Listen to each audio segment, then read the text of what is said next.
and studied relics in church history, and profoundly impacts many who encounter its mystery. As a person of faith, looking at it through the eyes of faith, I don't think it can help but touch your heart. Something that we can look on not only to bolster our faith in those moments of weakness, but also to deepen our faith and our appreciation, our intimacy with Christ. Join Fiat Ministry Network and Patchwork Heart Ministry as they examine the science of the shroud through the lens of faith. Really interesting scientific information that we didn't know about, like the pollen from all the different regions of the world. As the shroud traveled around, it picked that up. Some of the mites, things like that was really interesting to me. I mean, this made you really want to believe it a lot more. It's impressive. Like, humanly, I don't think that is another level of love. It's not I'm gonna see people like, oh, I love you, I'll give you a chocolate. No. I'm giving you more than my life. I'm giving you my suffering. Asking both experts and disciples, who do you say I am? As far as who the man of the shroud is, I, as a person of faith and kind of reviewing the evidence there, it seems that a convincing argument can be made that it's Jesus of Nazareth. Visit patchworkheart.org/shroud to learn more and get exclusive behind-the-scenes updates for your support.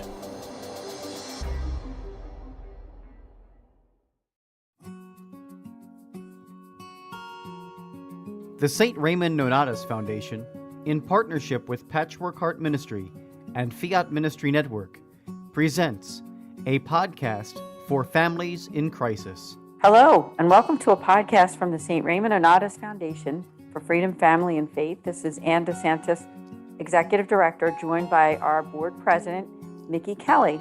This is our 10 tips for healing for divorced and separated Catholics. We're actually on podcast number 9. We're almost finished this series. And I want to welcome you, Mickey. Thank you so much for joining us again.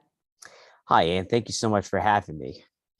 Yeah, it's been a great series because we've covered a lot of different topics for healing for the divorced. And I think what I can do to begin with is just read those steps and what we've already unpacked during this 10-part series, and then what we'll be discussing today.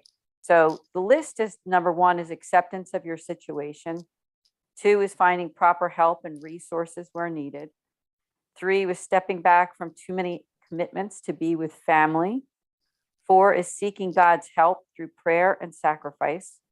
5, developing your faith in greater ways. 6 was prayer. 7 is sharing your story with trusted friends to give guidance and fellowship. 8 was, if you're not an old, find out more. And this podcast is number 9, is developing healthy new friendships with those who have faith. And our last one, which I'll just tell you what the topic is for next month, is to get involved in some ministry in order to help others. So let's talk about this, about developing healthy new friendships with those who have faith. And I think we really want to emphasize that part about with those who have faith, because you can really find healing when you're surrounded by people who share your faith with you, the Catholic faith. And so I'll hand it over to you, Mickey, because I know that you and I are both very much in agreement with that, not just for divorced and separated, right? For pretty much everyone. Yes, and actually, I think you bring up a good point, especially with our topic that, because honestly, I think you and I have seen on social media today that there's always these like memes circulating. Like you have the things that kind of like make you laugh, and then there's like the ones that like give you like I kind of call it like your nugget of the day, like your wisdom nugget. And I always recall like there's this one circulating that it's okay to weed out those are like causing like toxic things in your relationships. And let's face it, I think many of us, and we've collectively, and we have seen it ourselves, like with family members who I think more of themselves, and they probably like are like saying things to cause us to maybe like, to compromise on like our standards that we have, morals or whatever the case is. I think what we need to do is we have to realize that there are people out there that want to build us up. At the same time, there are people who want to tear us down. So we have to discern wisely who we want to be around more. Because if you want to be around people that tear you down, you're going to be brought down yourself. If you're going to be around people that are going to build you up, they're going to help you strive for holiness, whatever the case is, then you are in good company. Yes, well said. It's very true. You hear that expression, that secular expression that we hear quite often, that misery loves company. And I think what we can learn from that simple expression is that whatever sentiment we are living in ourselves, it's either going to attract or detract people. And we can look at that same exact thought, sentiment, when it comes to our faith. And that when we're faithful people who are living our faith, loving our faith, it's attractive. And it's attractive to not just Catholics and Christians, it is attractive to others, to people outside of it. But when we surround ourselves with people who are striving for holiness, Mickey, as you alluded to there, it's going to help us to be better people. And I think when it comes to this topic of being divorced and separated, I think it's pretty safe to say that most people who go through divorce have experienced some kind of negativity. Now, we all know that there's different levels of that negativity when it comes to people who have gone through a separation or a divorce. Some people go through awful divorces with very poor relationships with their former spouse. And there's some people that it's kind of in the middle of the road. And then there's some that actually the whole process isn't as terrible as others. Because for the sake of their children and for the sake of others, they're willing to try to keep it somewhat positive. Now, we know that the breaking up of a marriage isn't a positive thing, and I'm not alluding to that at all, but that they try to, keep the virtue, keep our virtues when we're going through adversity. And those virtues are the humility, the patience, all the different areas that we can grow closer to God.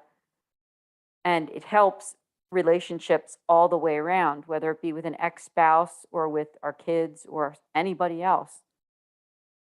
And so I really think that what you just offered, Mickey, there, it's really wonderful advice. Now, I did find an article, which I do this frequently on this podcast. It's called 6 Steps to Cultivate a Friendship or Better Live the Christian Life. And it's from a website called Catholic-link.org. And I'm just going to read through some of the things that they're listing here of ways to cultivate friendships and Christian life. The first one, I'll read them first, then maybe just kind of go backwards with the descriptions. They say be interested is one. 2 is getting to know him, and the him is Jesus and our faith. 3 is making myself known. And the next one is having patience. 5th is imitating the good. And 6 is showing affection, and that would be for others and for God. So if I'm backing up a little bit, and I'd like to unpack these during the podcast, is being interested. It says here that for whatever reason, we don't always approach God with the purest of intentions. And this person is saying, I have friends who encountered Christ because they attended a Catholic youth gathering just to meet a girl. The majority of friendships started with an encounter between strangers from which came an interest of something else. We have never been strangers to God, but maybe he has been one to us until there was a first encounter where something in him captivated us, an initial attraction, a curiosity about a mystery which appeared before us. So Mickey, let's talk about that, because the first one here lists is being interested.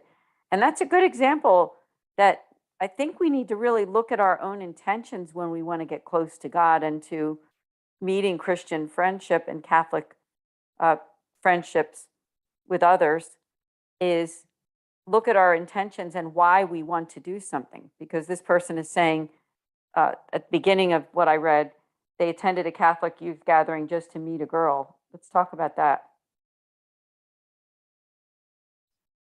I think the first step for many people to form the friendships is to get involved with. I mean, I may say this a little bit with city. I may gear this to young adults, but that's okay. I think the first thing I would say for young adults is attend young adult gatherings that are offered near you. In fact, in Philadelphia, and I know your daughters are, and your soon-to-be son-in-law, of course, they know this quite well, that we're very blessed to have a very active and growing young adult scene. And it is just, and I've been involved with the young adult scene, very active with it for like the past like decade, maybe more. I've lost count, but anyway, one of the things that I would say to the young adults is if they're going, when they go through a family crisis, whatever the case is, divorce, or go to young adult gatherings, and find yourself that group. Men, get involved with the Knights of Columbus. I'm a member of Knights of Columbus. I've been in the Knight for 14 years, and I would tell you, I have spoken with guys that have been in there maybe like twice or three times, like my experience. Some of them have gone on to a gig with the state or more. And one guy once told me that some of his closest friends happened to be made from the Knights of Columbus, and they got at one point where they were traveling together, like to the conventions, to the different events, whatever the case is. For the women, attend blessed. There are blessed is she or BIS, the acronym, brunches that happen. Locate those, attend them. Attend a women, and this is for both actually. Attend a Bible study. Like I know they have a men Bible study, and then there'll be a women Bible study.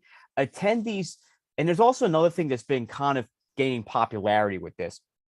But you have the men's school and you have the women's school, and there are these people that would have these week by week videos that probably like run for like 3 to 4 months, and there's like a subscription to it that you have to pay like a certain amount, and you attend these. There's like a webinar, and then you have a quiz or something. But in between, you also have like a bi-weekly session, like a group session to like unpack everything you learn. And did anything jump out at you?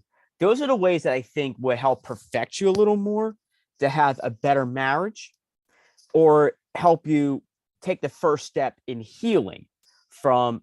Because I would guarantee you, the speakers that you encounter, they will say things that make you just go, wow, like I never even thought of that.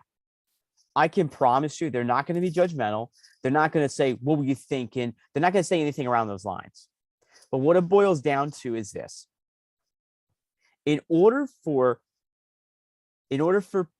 people to thrive in our society, and in order for Catholics to thrive for sainthood. And if you look at the many saints in the church, many of them were part of a group of, like, we're part of this big group. You look at St. Ignatius, St. Francis Xavier. They were Jesuits. They were close friends. They were roommates at one point. They became the first Jesuits. You look at St. Francis of Assisi, St. Clare of Assisi. They were good friends. You look at St. Rosa Lima, St. Martin de Porres. They were close friends. St. John Paul II, St. Teresa of Calcutta, the bestest of friends. So there's saintly goals right there, folks. So thrive for that. But bottom line, like I said earlier, we need those friendships that would help us achieve accountability, help us to build our faith, and uphold the virtues that are needed, and uphold and also do things that would help Catholics just to become better? Yeah, well said, because that's the goal of life, isn't it? The goal of life is for us to become saints, to be with the Lord, to be in communion with Him and with others for eternity. And I think when we lose that goal in our minds and our hearts, when there's some kind of an adversity that comes, and of course, as I have said before during this series, we recognize that divorce and separation can be a traumatic event for families, for couples, the ending of a marriage and the starting of a different life after that. And so that's one reason we exist, is to accompany you, to let you know that we're here for you, this foundation, and why we were founded. And so I think Mickey's spot on when he says the importance of friendships and the importance of keeping that close relationship with God. And that when you have the desire to meet with other people and make new friends, that you put God at the center of that. It's just going to change everything. And on that topic, number 2 of this article, The 6 Steps to Cultivate Friendship by Catholics-link.org, is to getting to know Him. And the Him, of course, is Christ. It says here that interest is not enough. It's like a small flame or flicker, but that will blow out at any time. How many interesting people we've met and then forgotten. Little by little, every friendship requires getting to know the other person better. It's the same with Jesus. Initial faith, be it big or small, requires formation to get to know it better. There are many ways to know Jesus. For starters, the best way is through the Gospels and the sacraments. And then this person says that they also recommend to study a little, maybe the catechism or through a friend who can instruct us. He who seeks finds. I think it's very important that if we're seeking to make friendships with those who have faith, that we have to get to know our Lord more, don't we? We have to get to know Him through attending Mass. And as this article is saying here, that looking at the Gospels, I know, Mickey, that you've done a lot of that with doing these weekly reflections on your own personal YouTube channel. And I think it's a great idea for us to let you give us an opportunity to tell us about that channel, because you have really taken a step forward to educate people about those Sunday reflections. Can you tell us a little bit about that? Well, and I think I think that article really gives something that we need more. Because I feel like, especially the fallen away Catholics, when they've had some kind of epiphany, so to speak. And let's face it, I think let's face it, our Catholic Church is not squeaky clean at all. We've had good popes, we've had bad popes, and we've had ugly episodes, whether it's the clergy abuse scandal that has been surfacing a couple decades ago, and every so often there'll be more coming out, and that's very unfortunate that these priests and bishops, they would allow these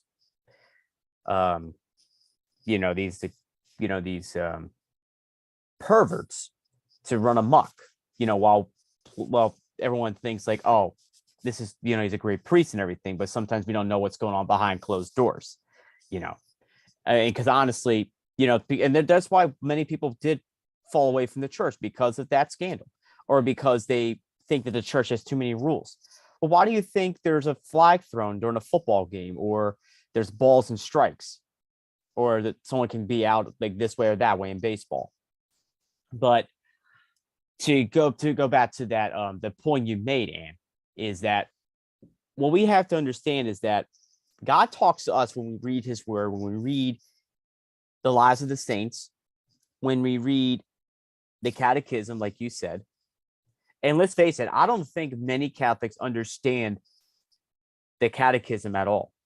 And of course, those of us who are listening, if you would like to delve into the catechism, Father Mike Schmitz, who does the Bible in a Year, will be launching a Catechism in a Year podcast on New Year's Day, 2023. So don't forget to subscribe to that and join in.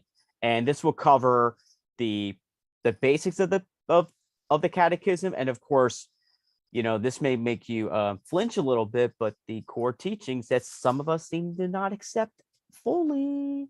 So yeah, you might want to listen in and understand why the church has spoke out against abortion, euthanasia, birth control, etc., and gay marriage. The list goes on. But but anyway, one of the things that we have to really understand is that in this day and age, like, you encounter people who are insecure, immature, or closed-minded. But I can guarantee you, when you open the book, whether it's a catechism or the lives of the saints, it will help you understand more about God and what your purpose is in life.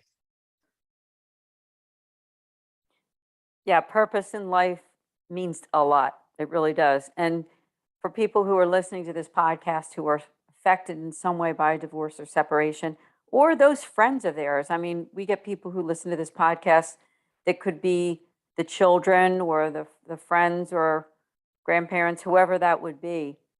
But you made some excellent points. I also want to point them out too, though I did mention this during my time of reflection before you were talking, that you have that YouTube channel, and I believe it's called The Catholic Philadelphian. So if you want to check out that YouTube channel, everyone, you can listen to those gospel reflections by Mickey Kelly on a weekly basis, because I believe he does them for the Sunday Mass. And going back to my article, the 6 steps to cultivate friendship, because that's, going on our topic here. Number 3 is to making myself known. And I think what the author here is referring to is that sometimes we can become shy, we can become a little timid about meeting people. And maybe there's a little bit more too, but this person here says on the article that no friendship flourishes if I don't make myself known. Sometimes, however, it's quite difficult. We find it hard to trust. We don't want to end up hurt, or we sometimes don't even know ourselves well enough in order to let others know us.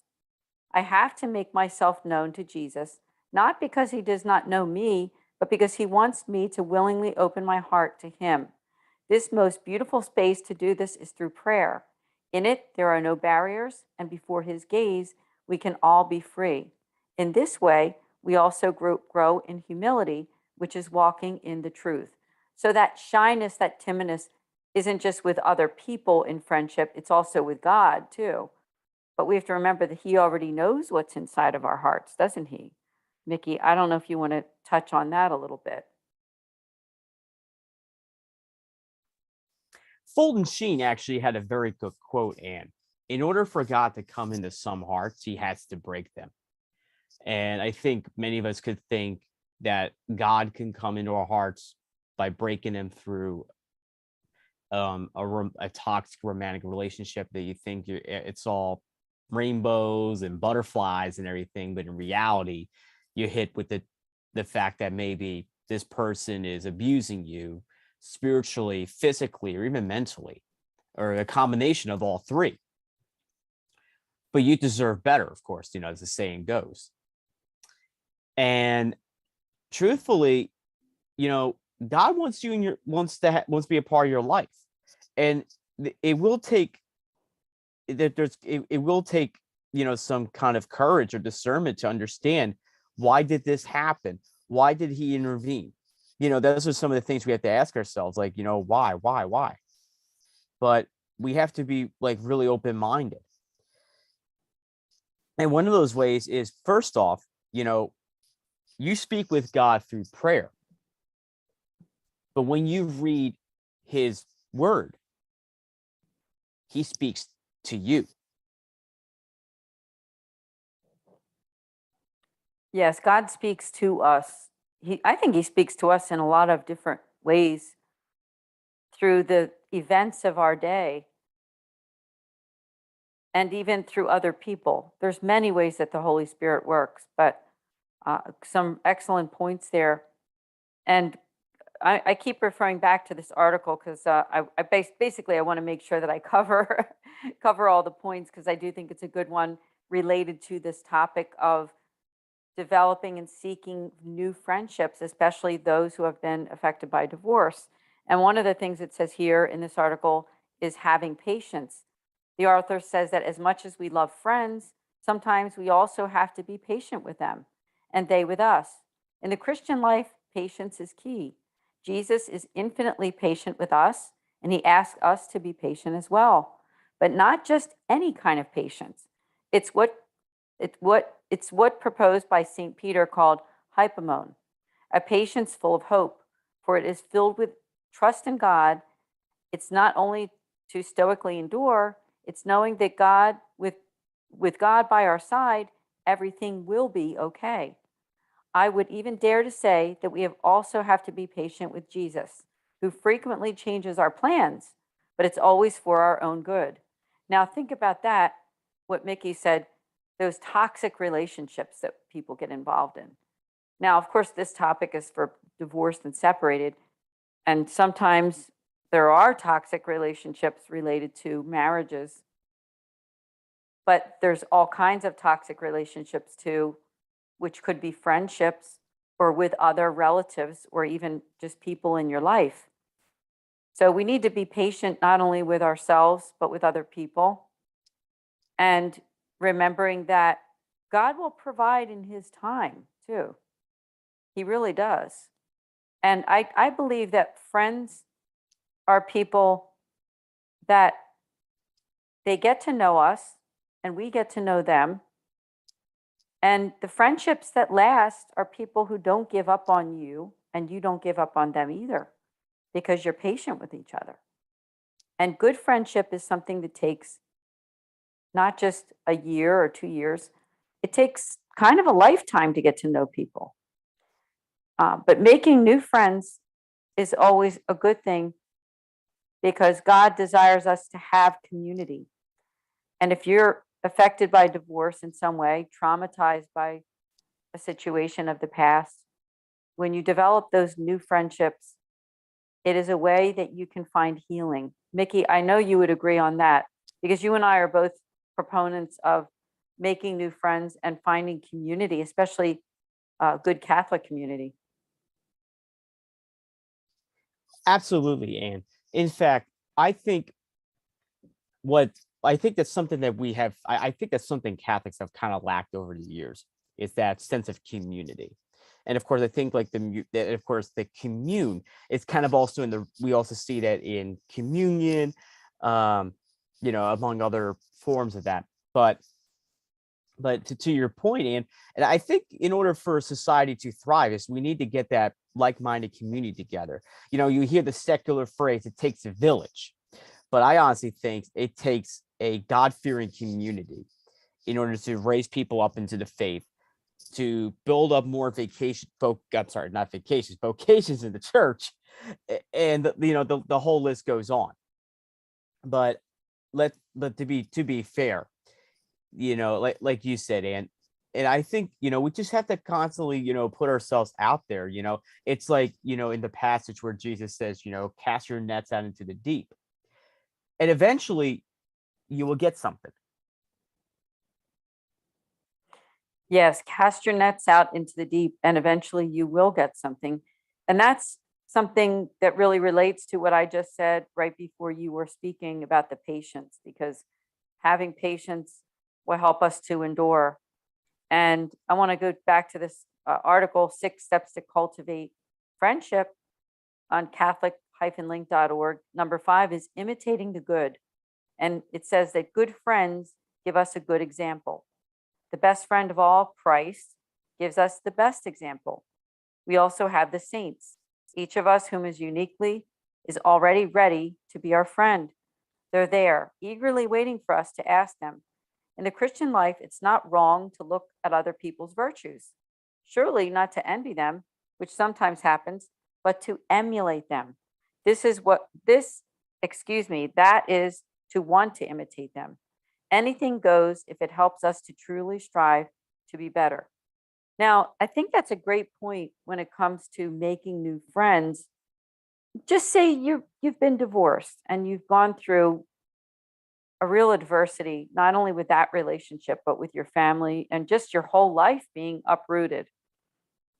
And when you're meeting those new friends, and as this says here, good friends give us a good example, is that it's sort of like when they say the apple doesn't fall far from the tree, because a good apple, right, bears good fruit. And of course, that's all over scripture too, with Jesus's reference to the bearing of good fruit. And when we seek good fruit through healthy, good friendships, Catholic and Christian friendships, we will grow, and we will grow toward our ultimate goal, which is heaven.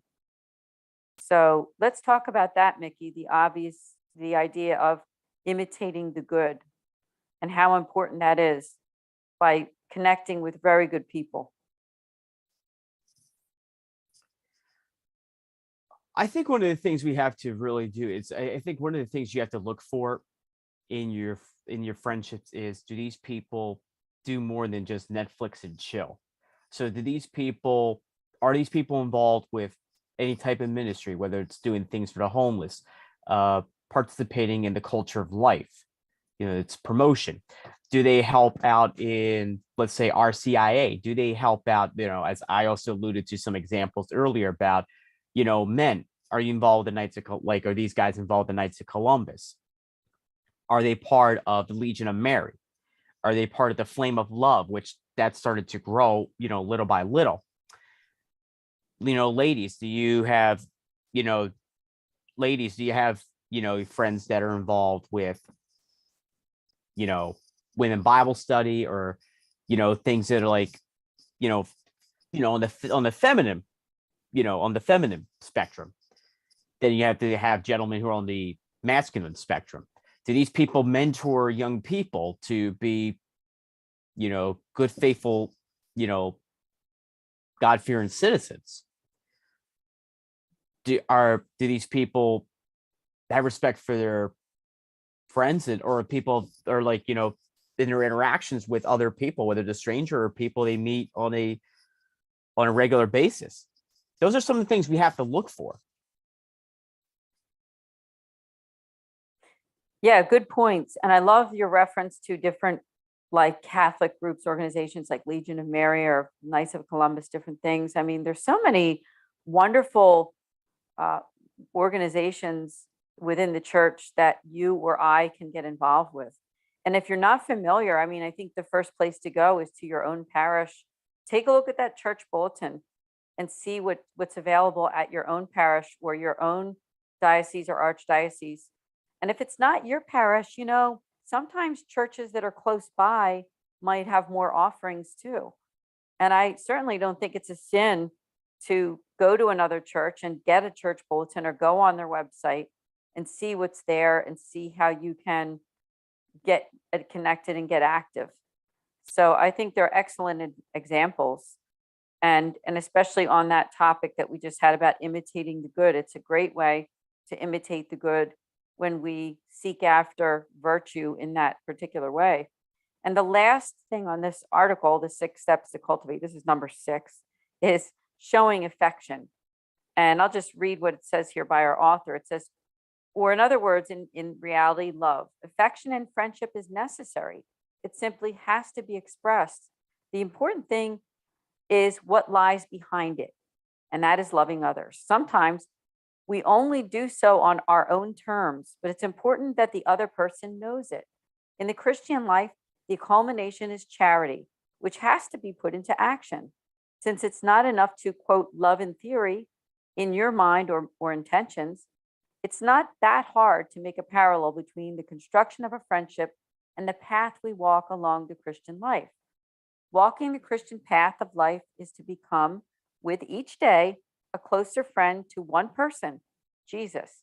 You can probably add many other stages, because relationships between people, and even more with Jesus, are incredibly rich. They're also full of risks, but risks are worth taking in order to encounter God and to allow Him to encounter us, which is what He wants the most. I think that's a really good article too. And I love that last part about love, because love is really the centerpiece of what it means to be Catholic and Christian.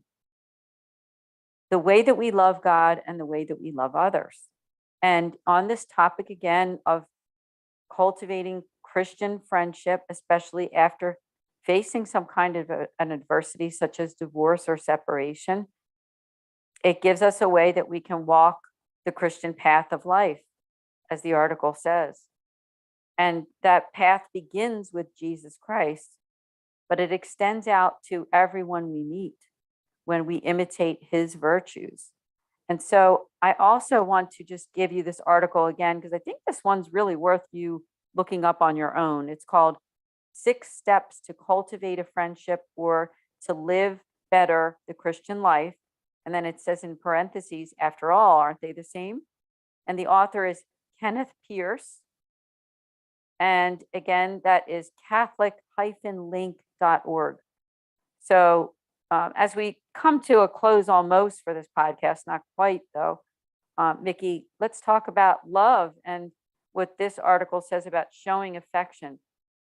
It's not talking about physical affection. It's talking about what lies behind charity, right? So let's unpack that a little bit. Sure. I think, well, I mean, we have the different, different languages of love. And we kind of see that quite a bit in the Gospels, like, how Jesus loved those that, loved his neighbor, loved those who were, persecuting him, bearing false witness against him and all those things. But I think one of the things that we have to understand is that we should love through our actions. I mean, not just like going around kissing or hugging people, but I mean, things like, trying to be there for people who need it.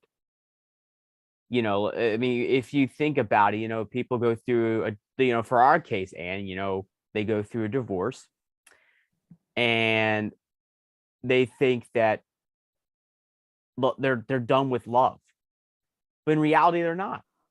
And I think that some people seem to forget that we're all made for love. And who loves us the most? God our Father. Yes, God our Father loves us the most. And well said. And when we receive the Eucharist, let's talk about that too. Well, as we come to a close, I think going to Mass, receiving the Eucharist, going to Eucharistic adoration is the true body, blood, soul, and divinity of our Lord Jesus Christ. And as they say, and even in secular terms, that God is love. Jesus is love. So the Eucharist is also love. And when we receive the Eucharist, we become who we receive when we do it in a reverent way and when we open ourselves to the Holy Spirit so that we can be another Christ to all that we meet.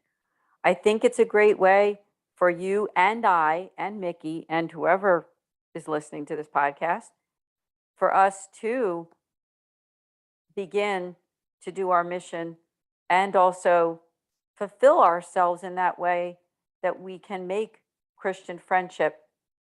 And I keep referring back to you who are affected by divorce, or even if it's somebody that you know that's affected by divorce or separation. As I say, we get a lot of those people too. Is that doing these things that we're talking about during this podcast are ways that you can heal and grow and to fulfill your own mission. Mickey, did you have any final words before we end?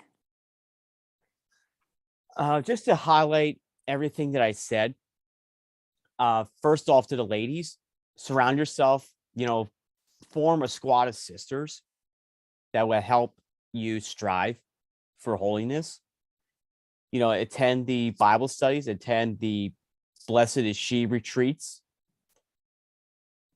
For the gentlemen, get involved in Knights of Columbus.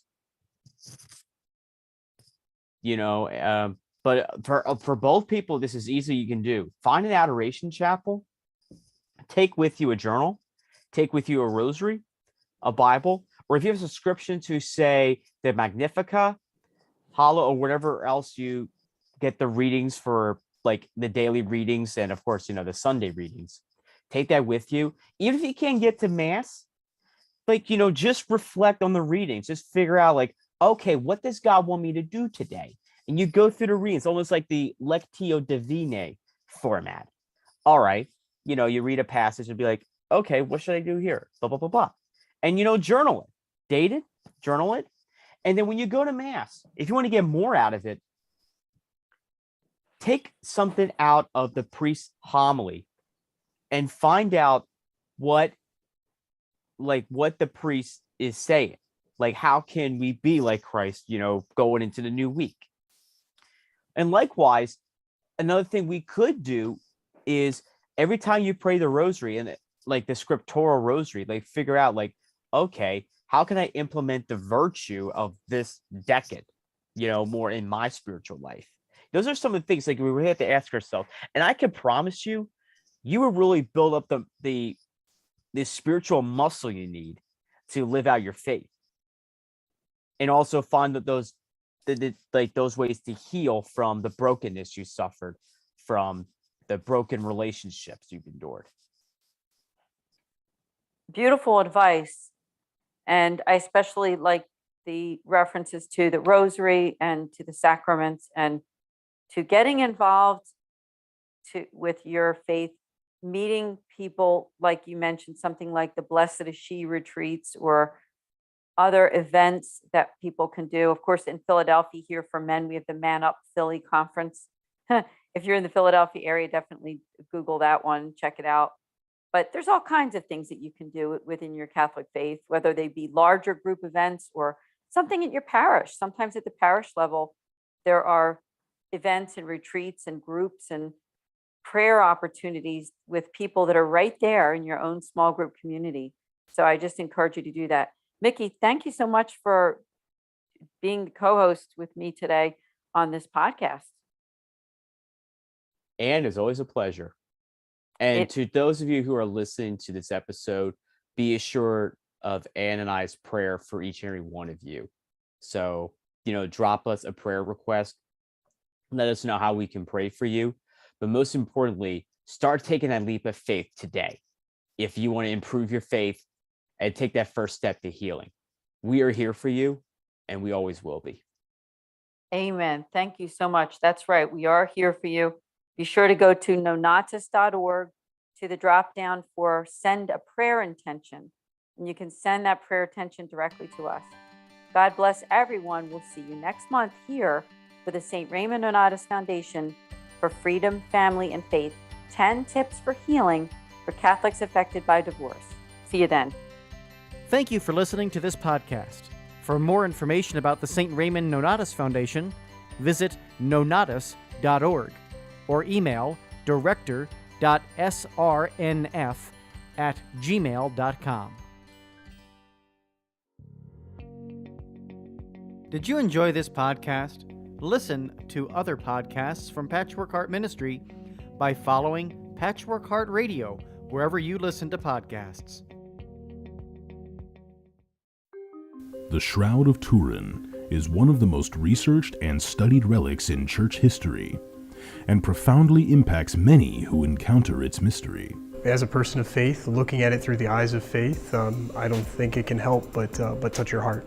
Something that we can look on not only to bolster our faith in those moments of weakness, but also to deepen our faith and our appreciation, our intimacy with Christ. Join Fiat Ministry Network and Patchwork Heart Ministry as they examine the science of the shroud through the lens of faith. Really interesting scientific information that we didn't know about, like the pollen from all the different regions of the world. As the shroud traveled around, it picked that up. Some of the mites, things like that was really interesting to me. I mean, this made you really want to believe it a lot more. It's impressive. Like, humanly, I don't think that is another level of love. It's not I'm gonna say, oh, I love you, I'll give you a chocolate. No. I'm giving you more than my life. I'm giving you my suffering. Asking both experts and disciples, who do you say I am? As far as who the man of the shroud is, as a person of faith and kind of reviewing the evidence there, it seems that a convincing argument can be made that it's Jesus of Nazareth. Visit patchworkheart.org/shroud to learn more and get exclusive behind-the-scenes updates for your support.